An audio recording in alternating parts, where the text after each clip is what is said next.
It was really early. In fact, I have a picture of me laying in a crib. I couldn't be probably more than. There's no way I could be more than 6 months old, and I have a like a little plastic glove that you'd buy at like Walmart or something. I have that on, and then I have a ball in my right hand. So it started really early. But my dad played, my grandpa played, and my mom's dad played. I mean, it's in. I think it's in my blood, to be honest with you. I signed out of high school in 2009.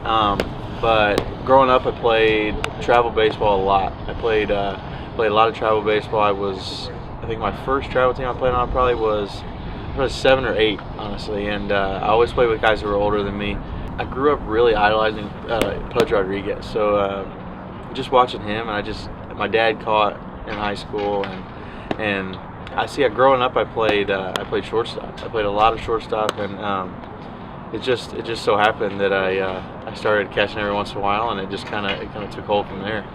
Without playing shortstop, I mean, turning double plays, stuff like that, fielding a ton of ground balls, and learning how to have soft hands in the infield and stuff. I completely 100% think that the reason that I've had some success and been fortunate enough to have some success behind the plate is directly related to that. My pops, my dad, he's always pushed me to be where I am. I mean, and without him, I wouldn't be here. But I've had a lot of very good coaches growing up. My high school coach was very good. And again, the travel organization I played with growing up, they helped me a ton. So I grew up around music, and I'm a really big music guy. I grew up listening to old classic rock, Rush, Boston, all kinds of guys like that. And it's still, I'm always the guy that I'll bet you, like I'll find a random teammate and bet them who's playing the song on the radio or whatever, and it's always obscure things. And I'm a music buff. I think that'd be a good way to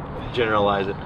I've never been a guy really that uses different tools or whatever to break in my gloves. I play catch with them, and I believe that however you're going to catch with it is the way. I mean, when you throw with it, I mean, you need to break it in that way. And if you bang on your glove with a tool or something and wrap it up, you can wrap it up differently. And then once it's broken in, you're like, oh man, this isn't how I catch with it. So I've always been a guy that really just throws with my gloves. I don't really wrap them up. I don't really beat them with a tamp or a tool or anything like that. By the time I leave spring training, I'll have 2 game-ready gloves. So I would say I got mine from you guys one of them in the fall, and I wasn't doing much throwing and stuff. And by the time we get out here, we're throwing every single day, catching 2 and 3 and 4 bullpens a day.